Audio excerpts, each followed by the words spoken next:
Seorang pria aneh, demi memiliki sesuatu yang hidup untuk menghangatkan tempat tidurnya. Dia diam-diam pergi ke gunung dan menculik seekor rubah kecil. Setelah menghabiskan 3 hari 3 malam bersama, rubah itu tiba-tiba berubah menjadi seorang wanita muda yang sangat cantik. Melihat hal itu, pria itu langsung berlutut dan memohon ampun. Namun, siapa sangka wanita itu bukan hanya tidak marah, dia malah meminta pria itu melakukannya setiap hari tanpa istirahat. Setelah 3 bulan usaha keras pria itu, akhirnya rubah betina itu melahirkan aku. Namun, tepat di hari aku lahir, tiba-tiba muncul sekelompok rubah yang berjalan tegap. Mereka memukul gong dan drum, membawa peti mati ke depan rumah kami. Kakekku dengan berani membuka peti itu, dan ternyata di dalamnya terdapat mayat rubah tua. Kemudian, tubuh itu berubah menjadi cahaya putih, dan langsung menuju kamar bersalin ibuku. Di saat rubah itu menghilang, aku pun lahir. Namun, saat aku lahir, tubuhku penuh dengan bulu halus, dan tanganku memiliki 6 jari. Selain itu, ada ekor putih kecil di tulang ekorku. Kakekku memandangku dengan ketakutan. Dia mengatakan bahwa aku adalah reinkarnasi iblis yang tidak boleh dibiarkan hidup. Dia ingin segera melemparkanku ke dalam ember air seni dan menenggelamkanku. Ibuku dengan sekuat tenaga berhasil merebutku dari tangan kakek. Namun, karena kehilangan terlalu banyak darah, malam itu ibuku meninggal dunia. Malam itu, nyawaku terselamatkan. Namun kakekku mengalami kejadian aneh. Malam itu, dia ditemukan tanpa kulit, dan dilempar ke dalam lubang kotoran hingga tewas. Nenekku terus memaki bahwa aku adalah pembawa sial, yang membuat kakek meninggal sejak aku lahir. Namun, beberapa hari setelah memaki, mulut nenek tiba-tiba berlubang besar tanpa alasan. Dia bahkan tidak bisa makan. Untuk minum air pun harus menggunakan corong yang dimasukkan ke tenggorokan. Saat aku genap 1 bulan, nenek meninggal dunia karena kelaparan di tepi tempat tidurnya. Karena kematian kakek dan nenek yang berturut-turut, ayahku yang aneh mulai menyimpan dendam terhadapku. Namun, dia tidak berani memarahiku atau membunuhku. Makhluk dengan 6 jari dan berekor ini. Siapa yang tahu makhluk aneh apa aku sebenarnya? Saat aku berumur 100 hari, ayahku akhirnya memutuskan untuk membuangku. Malam itu, dia membawaku ke hutan belakang. Sambil berjalan, dia bergumam pelan. Ada gua rubah di hutan belakang. Para rubah itu yang mengirimmu ke keluargaku. Sekarang aku akan mengembalikanmu ke mereka. Tolong jangan salahkan aku. Namun, saat ayahku sampai di tengah bukit, tiba-tiba seorang lelaki tua berwajah hitam menghentikannya. Tidak boleh, tidak boleh. Bintang Ziwei telah turun. Jika kau membuang anak ini, keluargamu pasti akan mengalami bencana besar di masa depan. Lelaki tua itu berbicara dengan penuh keyakinan. Namun, ayahku membalas dengan wajah tidak senang. Apa itu Bintang Ziwei? Jelas-jelas dia adalah reinkarnasi iblis. Bintang pembawa sial. Kalau kau berani, ambillah anak ini. Wajah lelaki tua itu langsung dipenuhi kegembiraan. Bagaimana mungkin kau menolak untuk memelihara Dewa Ziwei? Keberuntungan sebesar ini diberikan padaku. Mana mungkin aku menolaknya? Sambil berbicara, lelaki tua itu mengambilku dari tangan ayahku. Dia memberiku nama Chang Wenchang. Dan lelaki tua itu adalah guruku sekarang, Lu Fulu, penerus ke-26 dari seni ramalan Kilin. Dia telah membuat 306 ramalan tanpa pernah meleset. Guru meramal bahwa aku akan mengalami 3 bencana besar dalam hidupku. Jika tidak hati-hati, nyawaku bisa melayang. Saat aku berusia 7 tahun, aku menghadapi bencana pertama. Hari itu, aku sedang bermain di halaman. Tiba-tiba, petir besar menyambar dan hampir membunuhku. Akhirnya, guruku menggunakan teknik rahasia yang mengurangi umurnya untuk menyelamatkanku. Sejak saat itu, bulu dan ekor di tubuhku menghilang. Kepalaku juga tiba-tiba menjadi sangat cerdas. Buku-buku biasa cukup kulihat sekilas, dan aku bisa menghafalnya dari awal hingga akhir. Guru mengatakan bahwa aku memiliki akar spiritual alami. Karena itu, dia mulai mengajariku seni ramalan Kilin. Aku belajar sangat cepat. Semua mantra hanya perlu diajarkan sekali oleh guru, dan aku bisa mengingatnya dengan sempurna. Pada usia 12 tahun, ramalanku tidak pernah meleset. Tak terasa, tibalah hari ulang tahunku yang ke-14. Guru memberitahuku bahwa malam itu adalah bencana keduaku. Dia menyuruhku tetap di rumah dan tidak keluar. Sementara dia pergi untuk menyelesaikan urusan penting. Malam itu, langit gelap lebih awal. Aku pun segera mengunci pintu dan tidur. Namun, ketika aku mulai tertidur, pintu rumahku tiba-tiba diketuk. Namun, suara ketukan itu sangat aneh. Seperti yang kita tahu, jika ada yang mengetuk pintu di tengah malam, 3 ketukan pendek dan 1 panjang adalah manusia, 3 ketukan panjang dan 1 pendek adalah hantu, dan 3 panjang 2 pendek adalah makhluk iblis atau roh jahat. Aku menghitung dan ternyata itu benar. Yang menghalangi pintu adalah iblis tua berusia 500 tahun. Tolong, ada orang di rumah, tolong buka pintunya. Suara dari luar terdengar lembut dan menggoda. Jelas dia ingin menggunakan sihir pesona untuk menipuku agar membuka pintu. Sayangnya, aku baru berusia 14 tahun, dan aku dilindungi oleh seni mistik. Tipu daya semacam ini tidak mungkin bisa menipuku. Aku berteriak keras ke arah pintu. Iblis, cepat pergi dari sini. HMPH. Dasar anak keras kepala. Kalau tidak mau menurut, jangan salahkan aku menggunakan kekerasan. Iblis di luar pintu berbicara dengan nada dingin. Lalu pintu rumah terbuka dengan kuat karena hembusan angin kencang. Di depan pintu berdiri seorang wanita berbaju hitam panjang. Matanya bersinar hijau terang. Aku langsung mengambil jimat, membakarnya, dan melemparnya. Namun, wanita itu tiba-tiba menghembuskan asap hitam dari mulutnya. Dalam sekejap, api pada jimat itu padam. Dia perlahan mendekatiku selangkah demi selangkah. Ketika dia mendekat, aku baru melihat jelas. Seluruh tubuhnya ditutupi sisik tebal. Dia mengulurkan kuku panjangnya dan mengusap wajahku, berkata, "Wah, wajahmu cukup tampan, putih bersih, seperti kecambah muda. Tapi malam ini, aku harus mengambil nyawamu." Setelah berkata itu, lidah bercabang panjang keluar dari mulutnya, langsung melilit leherku. Tepat pada saat itu, guru tiba-tiba berteriak dari luar pintu, "Oh, naga nafsu, berhenti mengganggu muridku." Guru langsung membuka tas kain yang dibawanya. Seekor siput raksasa merangkak keluar dari dalamnya. Saat mendarat, siput itu langsung menyerang wanita tersebut. Namun, jelas wanita itu bukan tandingannya. Dia terdesak mundur dengan cepat. Tiba-tiba, wanita itu menyemburkan api biru, dan berbalik menyerang ke arahku. Aku berhasil menghindar, namun, rumahku mulai terbakar. Dalam beberapa saat, seluruh rumah sudah dilalap api. Guru menarik lenganku. Dengan usaha besar, dia berhasil menarikku keluar.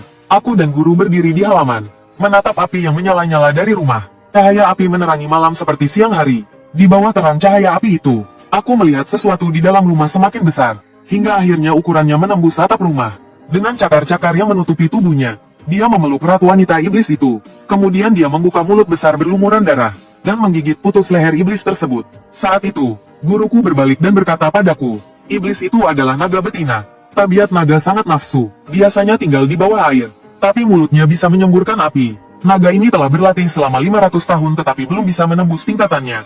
Malam ini, dia datang mencarimu, untuk menyerap seluruh energi hidupmu, agar dia bisa melawan 3 bencana dan menjadi naga sejati." Aku langsung menyadari sesuatu, seperti yang orang bilang, macan harimau takut pada serangga kecil, dan naga paling takut pada kelabang. Tidak heran guruku membawa pulang siput roh itu.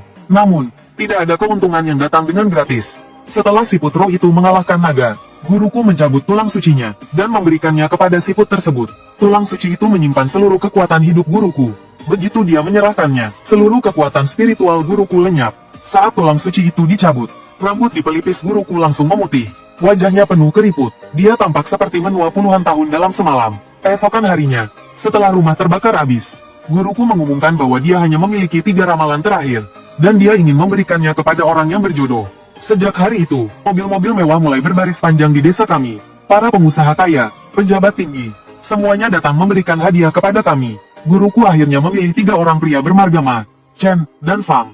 Di antara mereka ada yang pengusaha besar, keluarga tabib, dan rakyat biasa. Guruku berjanji membantu mereka mengubah nasib. Namun, dengan satu syarat, yaitu ketiga keluarga tersebut harus menikahkan putrinya denganku, dan membuat perjanjian pernikahan. Saat aku berusia 21 tahun, mereka harus datang untuk melangsungkan pernikahan. 7 tahun berlalu dalam sekejap. Pada saat aku genap 21 tahun, kesehatan guruku semakin memburuk. Sementara itu, aku telah menguasai seluruh seni ramalan kilin. Aku pernah meramal umur guruku. Tahun ini seharusnya menjadi tahun wafatnya. Sehari sebelum wafat, dia terbaring lemah di tempat tidur dan memanggilku. Dengan suara lemah dia berkata, "Pencang, setelah aku meninggal, buatlah peti mati dari kayu merah. Letakkan jasadku di dalamnya. Kuburkan peti itu secara vertikal ke dalam sungai, hingga permukaan air menutupi peti. Setelah 7 hari, angkat kembali peti itu. Jika ada bahaya besar, buka peti di depan orang banyak. Aku akan membantumu untuk terakhir kalinya. Selain itu, nasibmu unik, penuh dengan rintangan. Ditambah lagi 3 bencana besar. 2 bencana pertama sudah kubantu selesaikan. Namun, bencana terakhir harus kau atasi sendiri. 3 hari lagi, keluarga dari 3 perjanjian pernikahan akan datang. Jika semua keluarga menerima perjanjian itu, kau bisa memilih salah satu dari putri mereka sebagai istri pilihanmu. Jika satu keluarga menolak, kau harus menunggu hingga mereka setuju. Barulah kau bisa memilih istri. Jika ketiga keluarga menolak, bawalah 3 batang dupa dan berjalan ke arah selatan, hingga kau bertemu wanita berbaju biru. Saat itu kau baru bisa menetap. Buka toko untuk meramal nasib orang. Namun, kau harus ingat, pastikan ketiga keluarga itu menerima perjanjian. Jika tidak, kau tak akan menikah, dan hidupmu akan dipenuhi malapetaka. Setelah berkata demikian, guruku meninggal dunia. Aku mengikuti instruksinya, membuat peti mati dari kayu merah, meletakkan jasadnya di dalam peti itu, dan menguburkannya secara vertikal di sungai. 3 hari kemudian, aku sedang berdoa untuk guruku di rumah. Tiba-tiba sekelompok orang masuk ke halaman. Mereka berpakaian formal dan tampak kaya. Aku tahu mereka adalah 3 keluarga yang punya perjanjian pernikahan denganku. Namun, aku tidak menyangka mereka datang bukan untuk memenuhi janji, melainkan untuk membatalkan perjanjian. Seorang pria botak bermargama berbicara lebih dulu. Kamu adalah murid Lu Banseng, Lu Wenchang, kan? Aku adalah paman Mamu. Hari ini, ketiga keluarga kami datang untuk membahas pembatalan pernikahan. Karena kakekmu sudah tiada, putri ketiga keluarga kami sudah tumbuh dewasa, dan semuanya telah berkembang dengan baik. Dengan statusmu sekarang, jelas tidak sebanding dengan mereka. Lebih baik kita batalkan perjanjian pernikahan ini hari ini. Kedua keluarga lainnya pun segera menyetujui. Benar sekali, ini era baru sekarang. Surat perjanjian yang kami tanda tangani 7 tahun lalu, secara hukum tidak berlaku lagi. Awalnya juga tidak ada kekuatan hukum. Mendengar ini, aku mengerutkan alis dan membalas. 7 tahun lalu, guru saya membantu kalian meramal dan mengubah nasib. Lalu menetapkan perjanjian pernikahan ini. Sekarang kalian ingin membatalkan pernikahan ini. Sungguh tidak tahu berterima kasih. Dan melanggar janji sebelumnya. Tidakkah kalian takut dihukum oleh langit? Namun, begitu aku mengatakan ini, pria bermargama itu langsung marah. Dasar anak kurang ajar, kamu ini siapa? Saat orang tua itu masih hidup, kami masih memberikan sedikit hormat. Tapi sekarang dia sudah tiada. Anak kecil seperti kamu berani bicara keras di depanku? Kamu benar-benar bosan hidup. Ucapan pria botak itu belum selesai.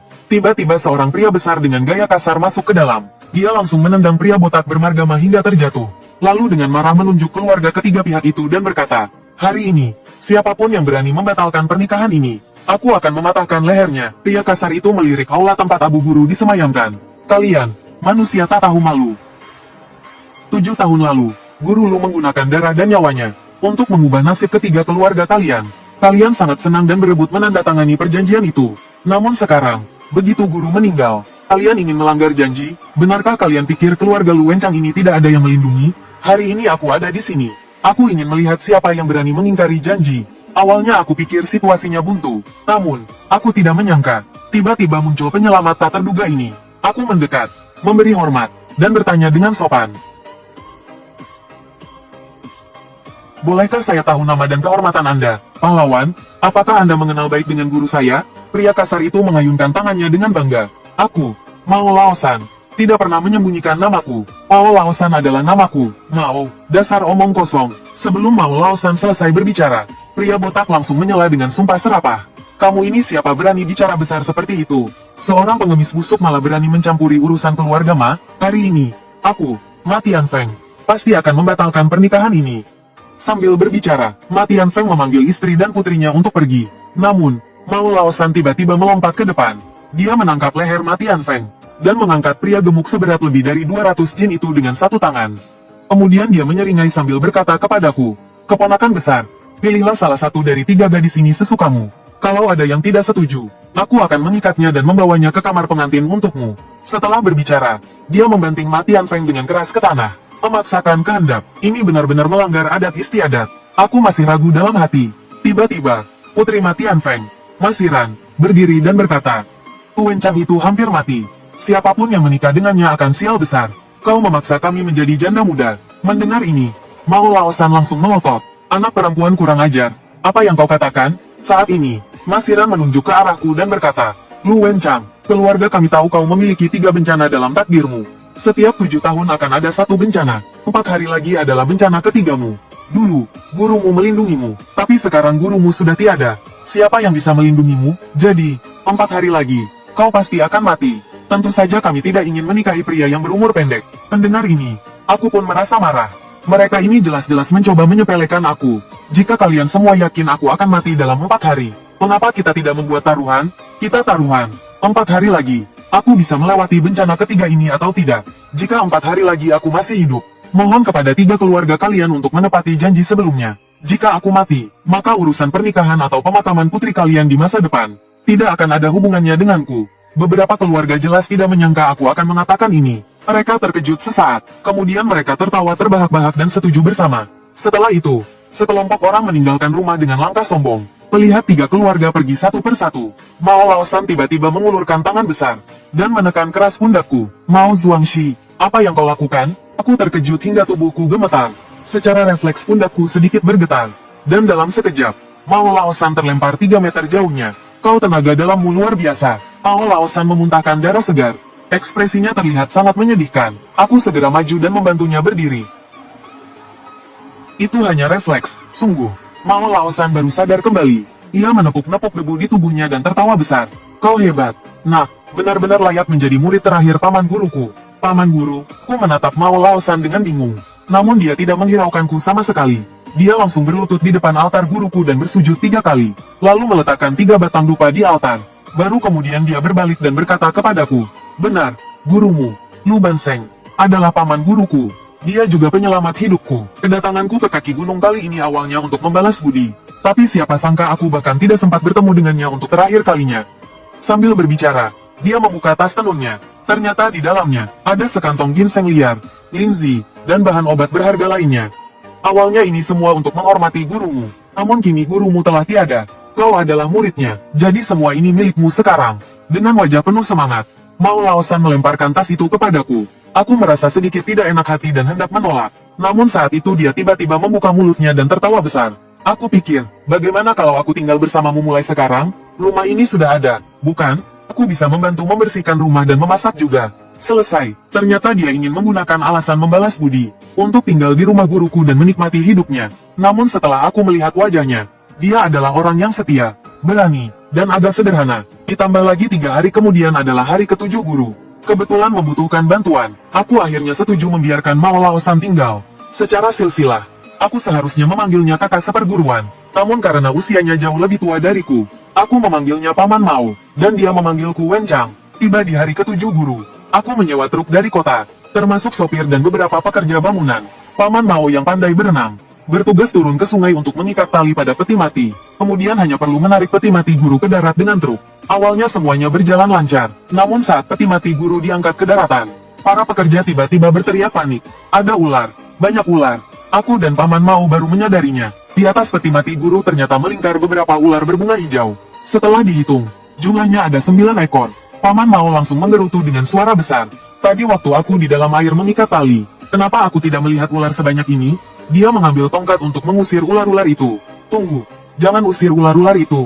Aku langsung berteriak keras. Ular adalah naga kecil. 9 ular berarti 9 naga. Ular-ular ini semua melilit peti mati dengan kepala mengarah keluar. Apakah ini yang disebut 9 naga mengangkat peti mati? 9 naga mengangkat peti mati? Paman Mao mengerutkan alisnya. Sepertinya ini bukan pertanda baik. Aku pernah dengar dari para ahli tato. Tato ada 4 yang pantang dibuat. Pembunuh Dewa Baiki, Raja Qin. 9 naga mengangkat peti mati. Dan setengah wajah Biksu Tang. Aku mengangguk tenang dan berkata dengan suara berat. Benar, pembunuh Dewa Baiki terlalu menyeramkan. Raja Qin tidak bisa ditanggung.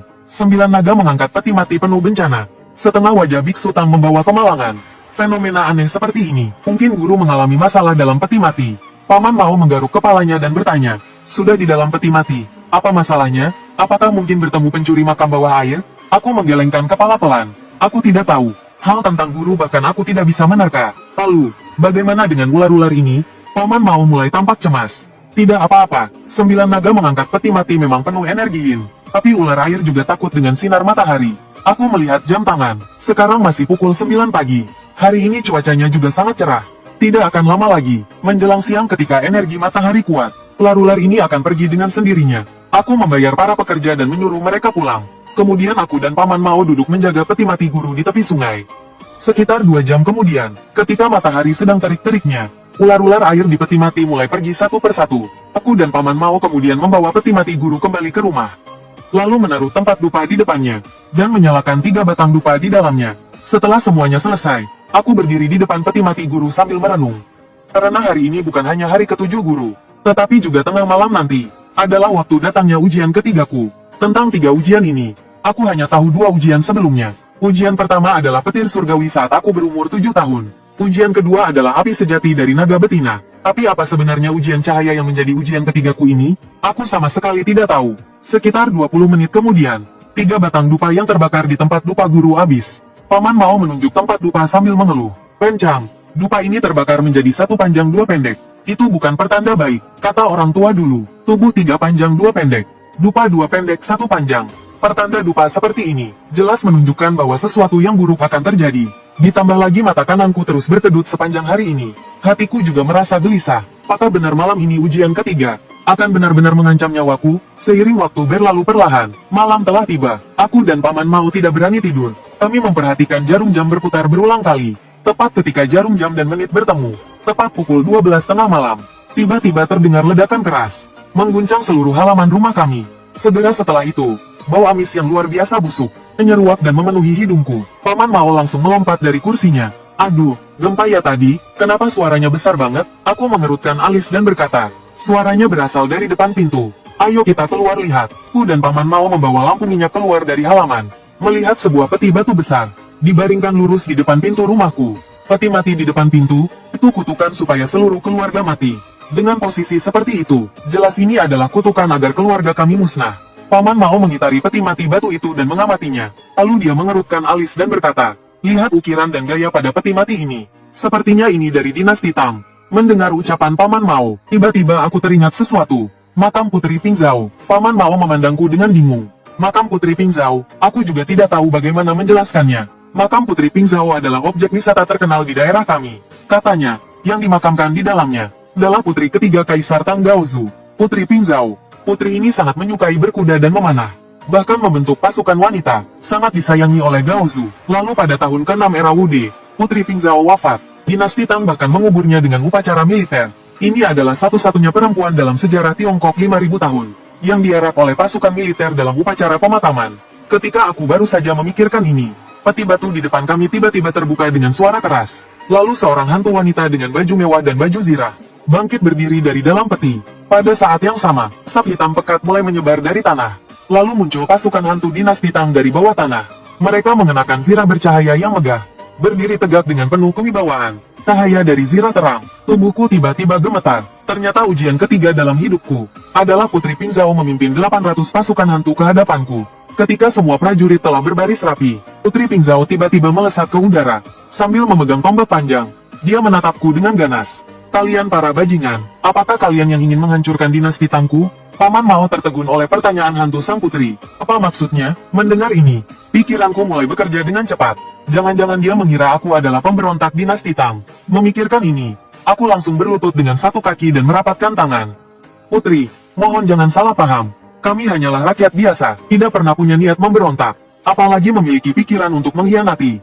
Semuanya adalah kesalahpahaman besar. Sambil berbicara, aku menarik ujung celana Paman Mao, menyuruhnya segera berlutut untuk memberi hormat. Paman Mao, meskipun wataknya ceroboh, namun dia tidak bodoh. Melihat situasi ini tidak beres, dia segera berlutut dengan suara keras, kemudian bersujud 3 kali berturut-turut. Putri Pingzhao, mohon ampun, semua ini karena aku tidak mengenali Gunung Tai. Aku ini orang desa dari gunung. Dari kecil hingga besar belum pernah bertemu orang besar. Melihat ini, Putri Pingzhao kembali berbicara. Akan tetapi, aku menerima pesan rahasia. Dikatakan bahwa kalian adalah pemberontak zaman, yang memiliki niat melawan dinasti Tangku. Mendengar pesan rahasia ini, aku langsung terkejut. Ini adalah pesan yang hanya bisa diterima oleh arwah. Artinya, ada seseorang dari dunia gaib yang menggunakan mantra untuk mengirimkan pesan di atas kertas kuning kepada arwah Putri Pingzhao. Pesan itu pasti mencemarkan nama baikku sebagai pemberontak, menghasut Putri Pingzhao untuk membawa pasukan hantu menghancurkanku. Memikirkan ini, aku langsung berlutut dengan satu kaki dan bersumpah. Putri, aku adalah penerus seni ramalan Kilin, seorang praktisi dari dunia gaib, diawasi langsung oleh para dewa. Jika aku memiliki niat memberontak, biarlah aku dihukum dengan petir dari langit, dan mati dalam penderitaan abadi. Melihat sumpahku yang begitu tegas, arwah Putri Pingzhao tampak tenang dan mengangguk. Entah dia mempercayai aku atau tidak. Melihat ini, aku langsung mencoba berkata, Putri yang mulia, karena ini semua hanya kesalahpahaman. Mohon yang mulia segera kembali beristirahat. Namun begitu aku selesai bicara, salah satu pasukan hantu langsung mengacungkan tombaknya ke arahku. Hantu tentara dipanggil untuk mengambil jalan ini tidak akan kembali dengan tangan kosong. Kalian para pemberontak penuh tipu muslihat. Kami lebih baik membunuh 1000 orang yang salah, daripada membiarkan satu lolos. Mendengar ini, dadaku tiba-tiba terasa sesak. Seseorang dari dunia gaib yang ingin mencelakaiku telah menggunakan metode paling kejam. Tentara hantu meminjam jalan. Tentara hantu yang dipanggil dengan metode ini tidak mungkin kembali tanpa hasil. Jika tidak, mereka akan kehilangan jalan pulang selamanya, dan akan hancur begitu fajar tiba. Hanya dengan membunuh aku dan Paman Mao sampai tuntas, 800 tentara hantu ini baru bisa kembali ke jalannya semula. Mendengar ini, Paman Mao tiba-tiba melompat dari tanah.